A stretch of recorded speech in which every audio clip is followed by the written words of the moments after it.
You wanted the best. You've got the best podcast. The hottest podcast in the world. The Chris Voss Show, the preeminent podcast with guests so smart you may experience serious brain bleed.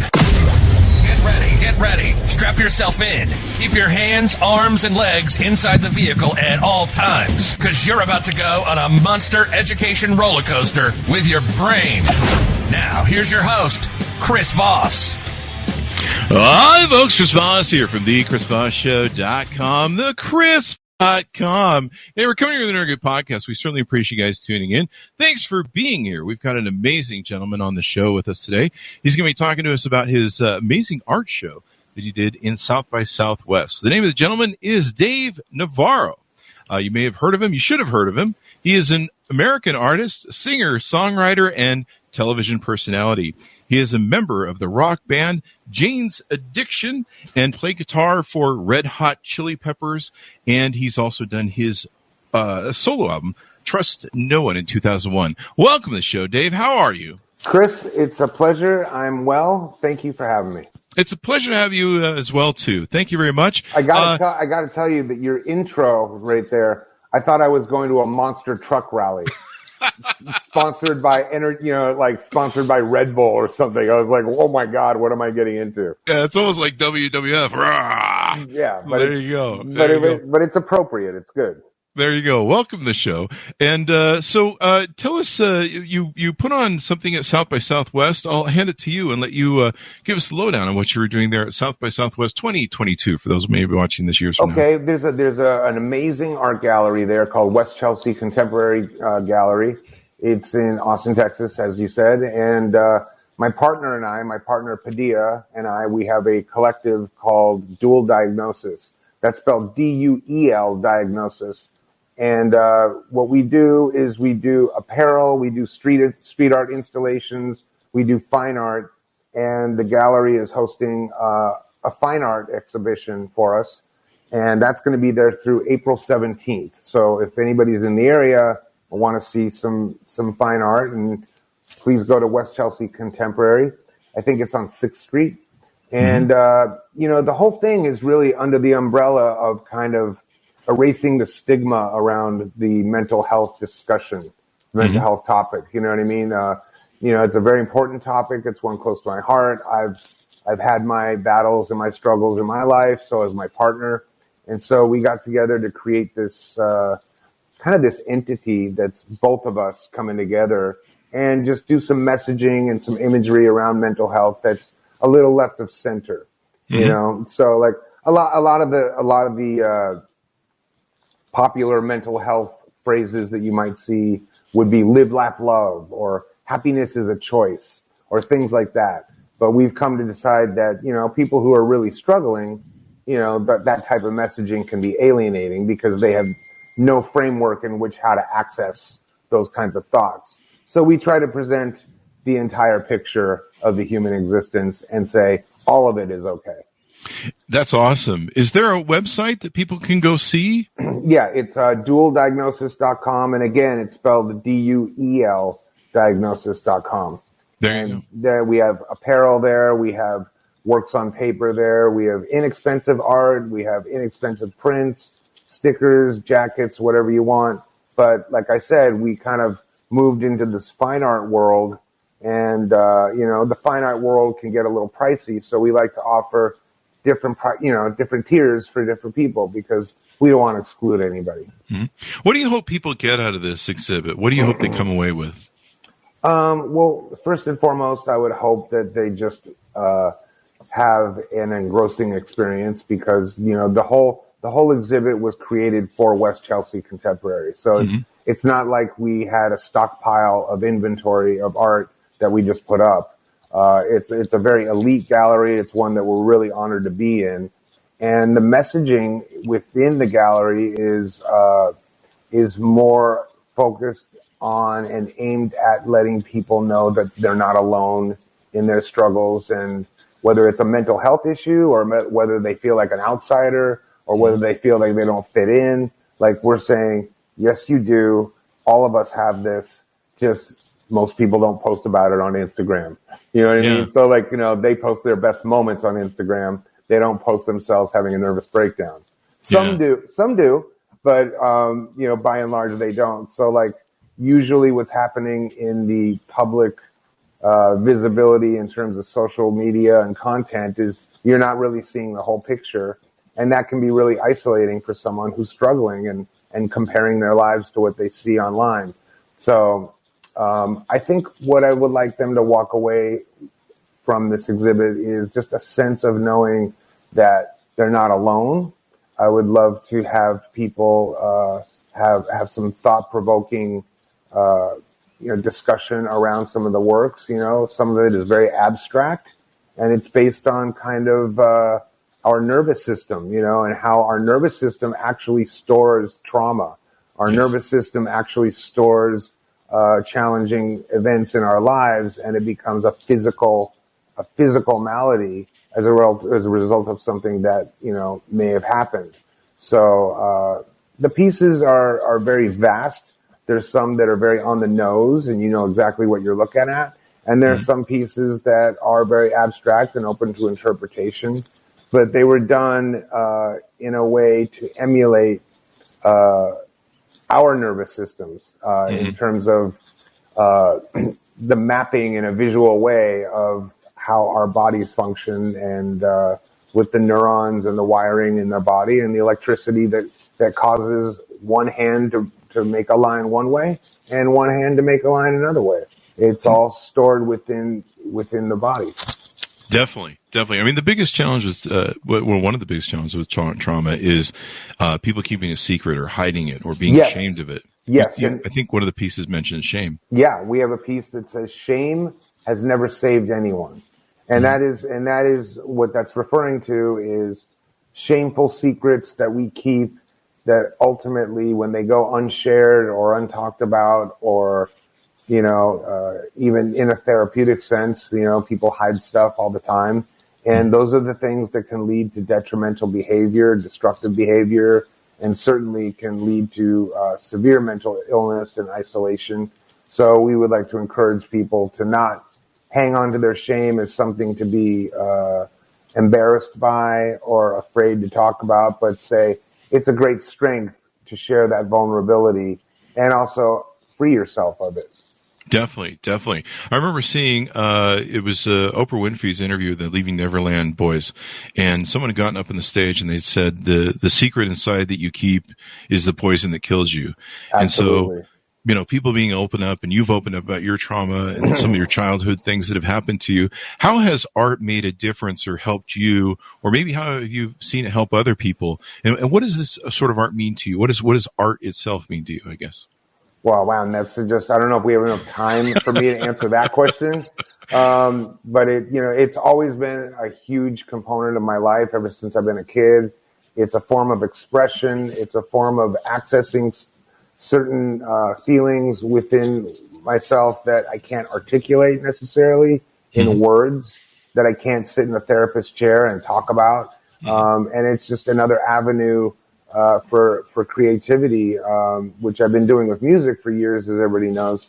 But that's more specific. Sometimes with music, with lyrics and the way the song goes, it's a very specific way that the song is intended to come across, even though people take different things from the music.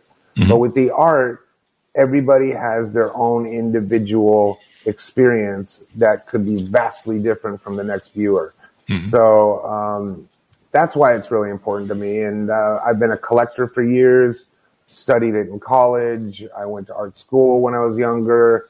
And I actually grew up, my father was in advertising. So in the 70s, when they were creating ads, it was a drafting table, X-Acto blades and T-squares and rulers, and they had to manually put the ads together and then shoot the ad to create the ad. And I learned all those techniques from my dad when I was maybe 7 years old. And that's kind of how I got into learning about the tools of the trade and kind of balancing out layouts and so forth. But, I guess, and then I fast forward to being on tour with Jane's Addiction in the early days. when I was like 17, 18 years old. And we would be touring the world, but this is pre-internet, pre-cell phone, pre-everything. And really, the only thing there was to do was go to the museums. So I got a crash course in seeing the greatest masters of the world all over the world by the time I was 25. And it embedded itself in my DNA, into my soul. And having an opportunity to showcase some work with Padilla at West Chelsea Contemporary is really a bucket list kind of honor that I never saw happening. And so I'm still kind of kicking myself that it's really there. And it's there till April 17th for anybody who wants to go. There you go. Everyone should check it out. You know, you mentioned your journey. I was a kid hiding under the covers of bed with a little TV, watching the very first images of MTV's birth and seeing Jane's Addiction's video. Yeah. It seemed like it was on repeat all the time. And I mean, just a wonderful beginning. How old are you, Chris? I'm 54. So I'm 54 too. So do you remember when MTV first hit and they had like 4 videos? Yeah, it was the golden earring video, you know, when the bullet hits the Radar bone. Love. Radar. There was like they had like 4. They just random. They played them over and over and over again. But it's funny when you mentioned Jane's Addiction and MTV, because I had earlier told a story about how we were at the time of the first Lollapalooza '91. We were invited to do an unplugged MTV appearance, and we passed on it. Oh, wow. And because at that time, we were really from the underground. We were really kind of an alternative band, and we kind of looked at MTV as kind of like, you know, this corporate entity that we kind of really didn't want anything to do with.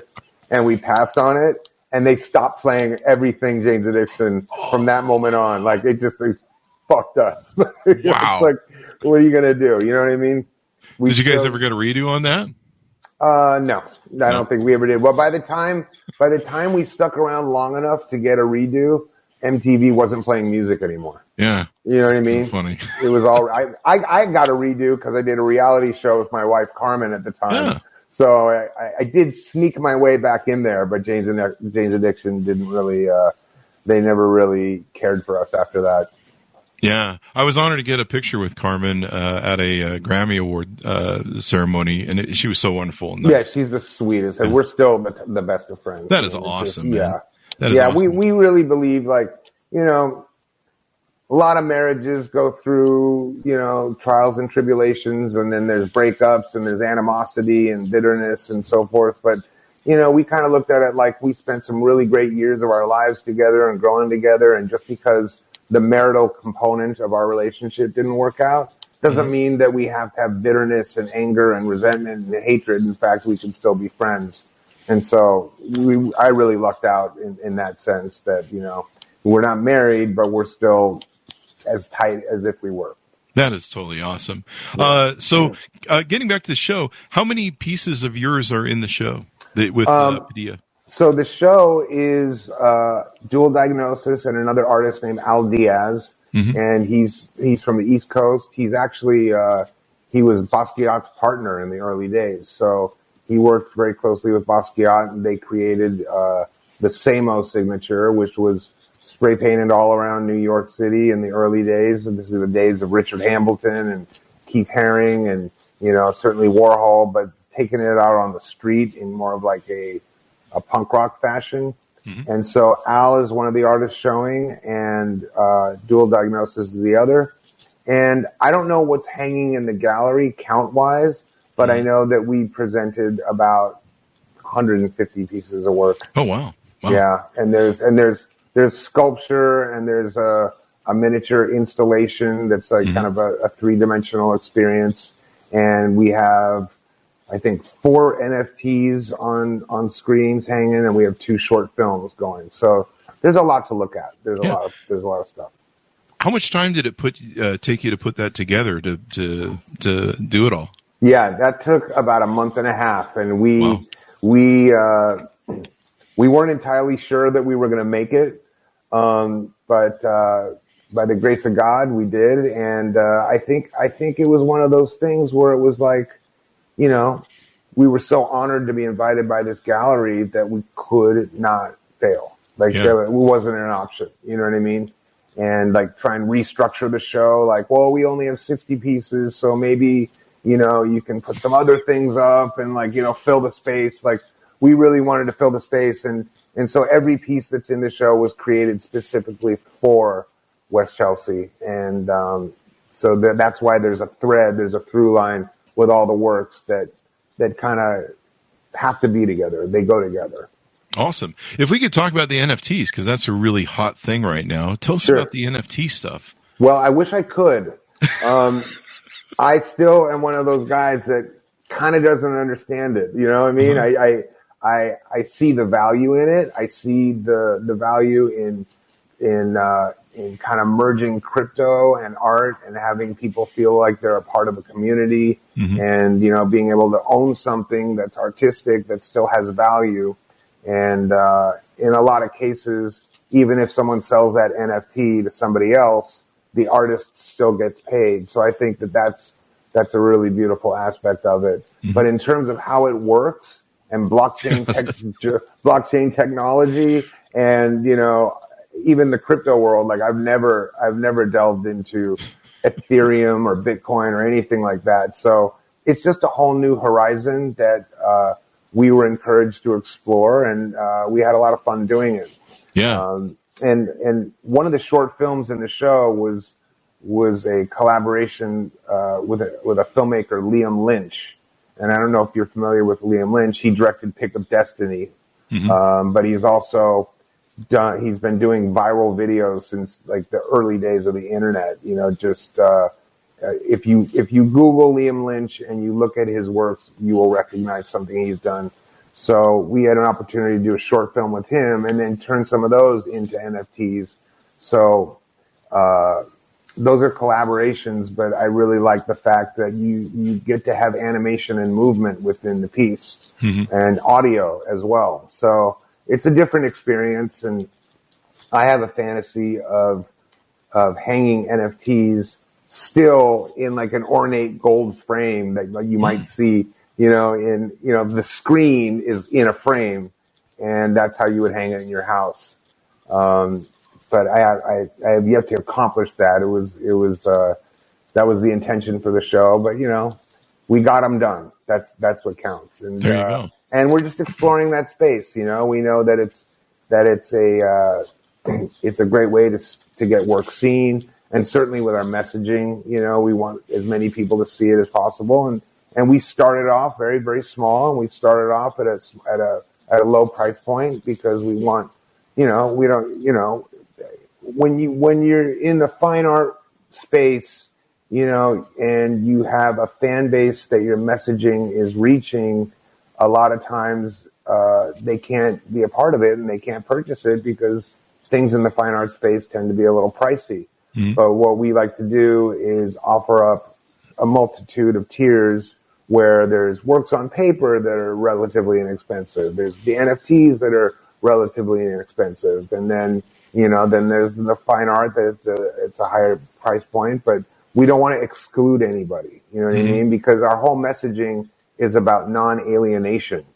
Except, you know what I mean? Except the art costs can only go to a certain portion of the population.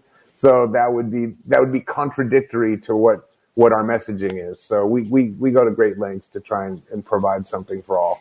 That's pretty awesome. NFTs are like really hot right now. And like you, I still don't understand them. I think I have to go to college for a few years or something. Yeah. to really understand them. Like on paper, like since I'm not a crypto guy and I'm not, you know, and I think it might have something to do with our age and not just keeping up with, you know, with what's going on and every trend, you know, but, you know, I personally don't understand the difference in value of something that I can look up online for free, but then also buy it and own it, but still anybody can look at it. But I guess in the same breath, it would be the same thing as if somebody owned the Mona Lisa, but everybody in the world can see it. Do you know what I'm saying? So, yeah, that's true. So and you can get prints of the Mona Lisa. You know what I mean? So it's like that are very inexpensive. So I do see the value in that sense when I look at it that way, but I'm still kind of baffled about the minting process, about the blockchain technology, but it's a space to enter into wherein we could gain more eyes, gain more visibility, and hopefully get the message out there a little bit stronger. There you go. The bands, from what I understand, are starting to explore NFTs for, like a lot of bands, maybe yours did. I remember Metallica, I got one, where you could do a backstage meetup and stuff like that. Right. And so bands are starting to play with that, where they can do different, like, membership things or backstage sort of things, or some sort of specialty if you buy their NFTs. It's kind of interesting. Right. Yeah, it is. It is. Which is interesting, but then you think about it and it's like, you're creating your art, and that's your art, but then is someone buying the art, or are they buying the experience that comes with the art? you know what I mean? Or both. Maybe both, hopefully both. We haven't gotten there yet. Jane's Addiction hasn't done it yet. My band with Taylor Hawkins and Chris Chaney called NHC, I think that we're going to explore that space, so we'll see how that goes. And it's just, it's just something fun and new and creative and fresh. And we're just on the early stages of it all. Mm-hmm. So, it's like nothing to lose but to try. You know what I mean? Yeah. Out of all your pieces, and this might be putting you on the spot, but of all your pieces, is there's one that's your most favorite? In the show? Yeah, in the show. There is a purple and yellow neon nervous system painting that's, I believe, it might be one of the larger pieces, and for some reason that just hits me in a really great way. And I think the reason being is that Dual Diagnosis has typically been a very limited color palette, and we decided to go neon for a couple of pieces, which is very outside of what we do. And, that one, I think if I had the opportunity to keep one of those pieces, that would be the one. Is that the black and gold one, or I'm flipping through them really quick here? It's purple and yellow. So it's a purple background, and then there's yellow lines and neurons and all kinds of things going on. It's very abstract. Cool. But I don't think I got a copy of it. But it's in the same vein as what you're looking at. Yeah. I thought that was very interesting, the choices you made there and stuff, and it's all beautiful. So what's the future for your art exhibits? Are you going to do more of these? Yeah, absolutely. Right now, this show is running to, as I said, April 17th at West Chelsea Contemporary, Austin, Texas. And then we have a handful of shows lined up that are independent of that. So it's not like this show is going to travel. This show is West Chelsea's show. Mm-hmm. So we will be participating in other shows, and we did last year, a number of them. And, it's been a wild ride, because Dual Diagnosis started off as an apparel line. And we just started off making t-shirts, and then we combined our artistic endeavors, and we started doing street pieces and installations on the street. And then we started going into fine art. And now we find ourselves in a gallery that houses some of the greatest works in the world by some of the greatest masters in the world. And we kind of can't believe it ourselves.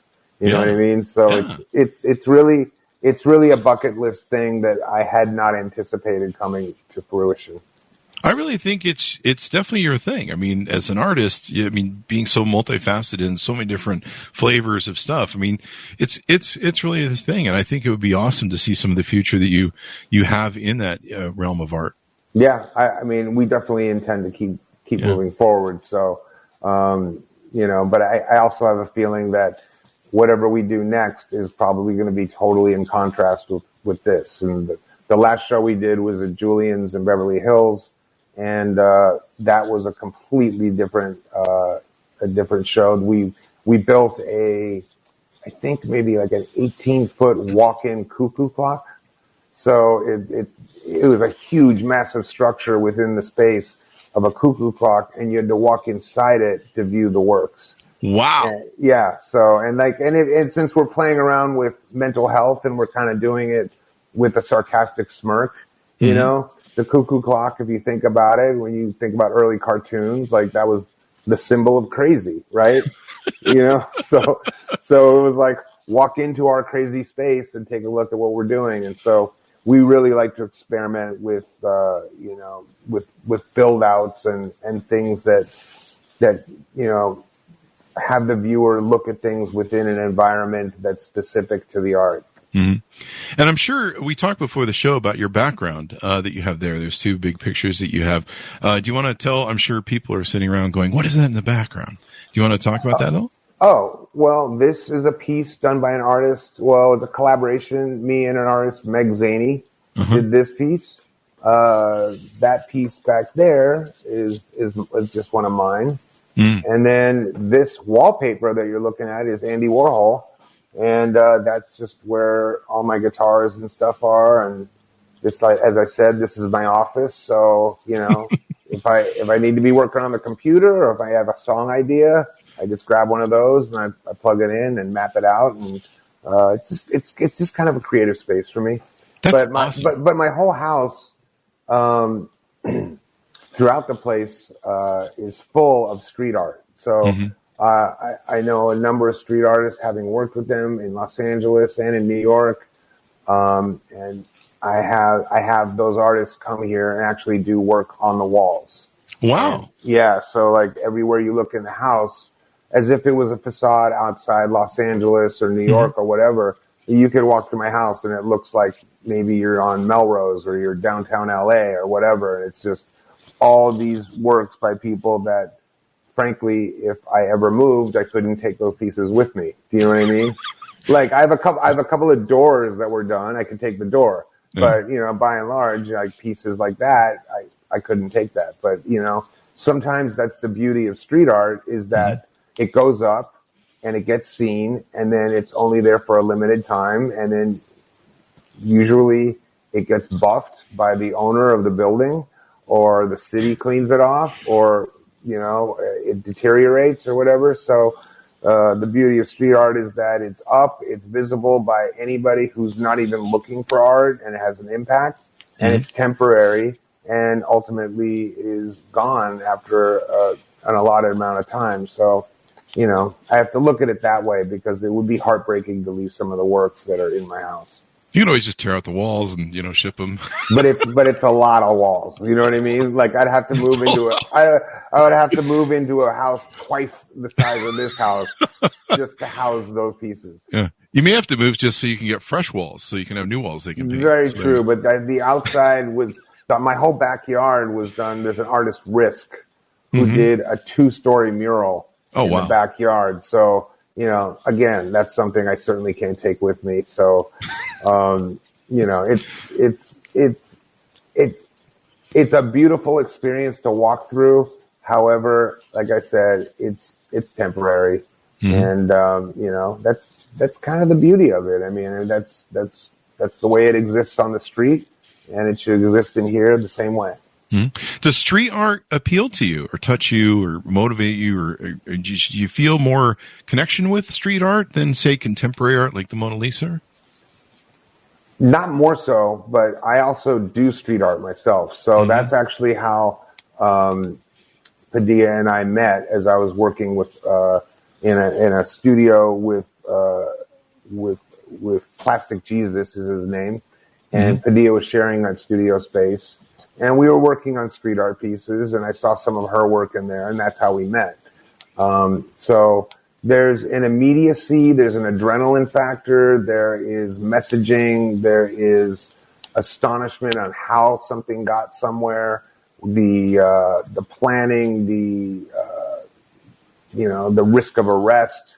There's all kinds of elements that goes into the street art world that is just really fascinating to me and really fulfilling for me. But then I also have a great love of the masters. I mean, one of my favorite artists in the world was Vermeer. You know what I mean? And his use of light and the way he could capture a story and a moment and have such technical precision, that moves me in another profound way. So, it's really,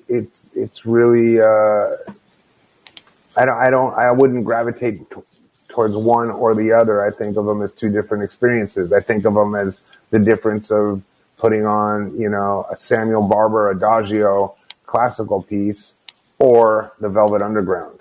Like, it's just, what are you in the mood for? You know what I mean? There you go, moods. Yeah. So everyone's peppering me in my messages. What's next for you musically?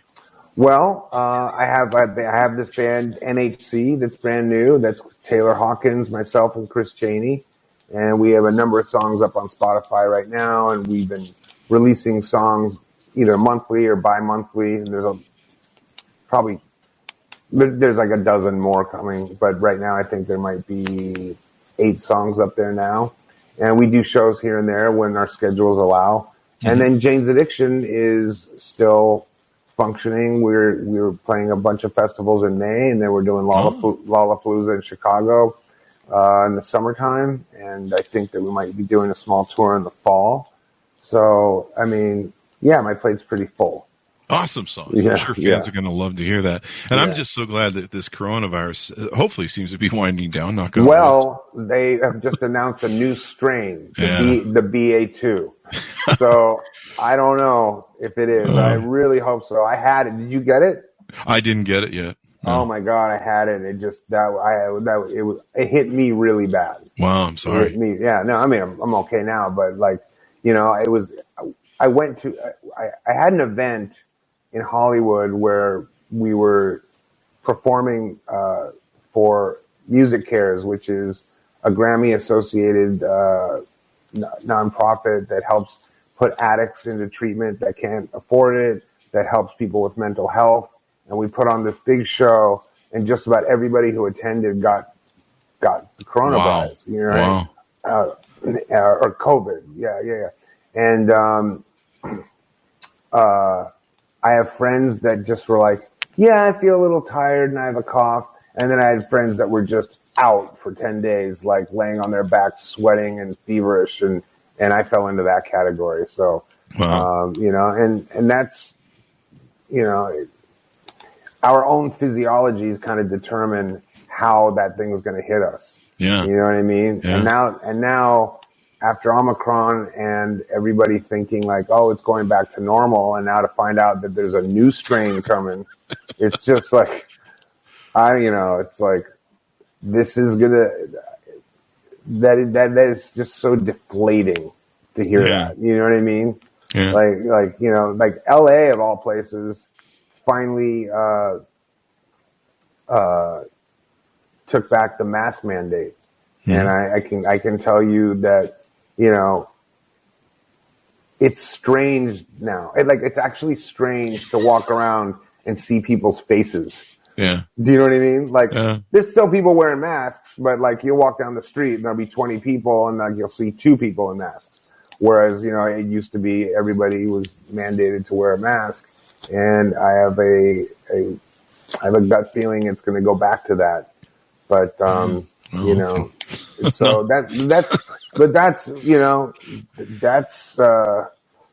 I mean, God, just, you think about the state of the world over the past couple of years. It's just been absolutely insane. And I know, because you're my age, you remember the days when it was like, it wasn't like this. It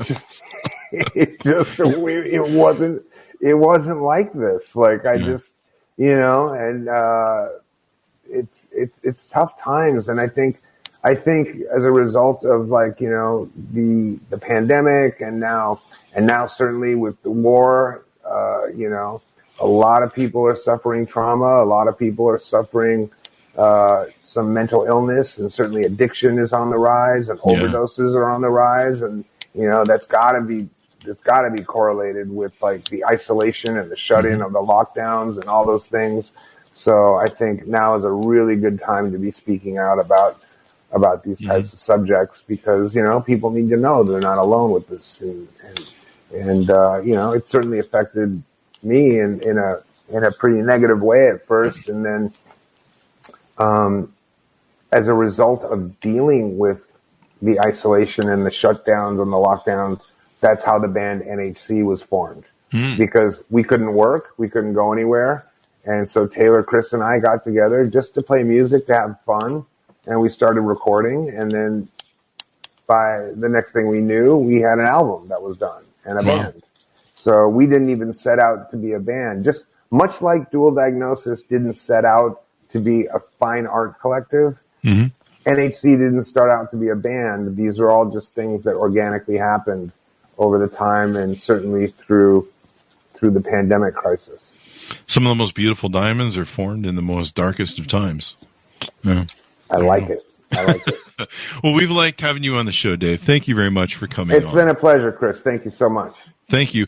Give us your plug website one more time for the website is dueldiagnosis.com, and it's DUEL diagnosis. And the reason for that is when we're talking about mental illness, it's sometimes an internal duel. Like you kind of think of two guns facing each other within your own brain because there's so much confusion, and the left hemisphere is trying to kill off the right hemisphere and vice versa. So that's where the play on that word comes from. And obviously we've all heard the term dual diagnosis. It's been applied to me multitude of times. And I can tell you that when they told me that I was dual diagnosis, I was shocked that it was only two. I was like, really? I'm doing better than I thought. Yeah, only two. That was a Sybil 8 had like 8 personalities. So yeah. Yeah. There you go. Well, thank you very much, Dave, for coming to the show. We certainly appreciate it. Thanks, Monix, for tuning in. Thanks to everyone for being here. Be sure to check out the show and the exhibit and see it there until April 15th, I think, at 17th. April 17th. April 17th. Thanks, Monix, for tuning in. Be good to each other. Stay safe. And we'll see you guys next time.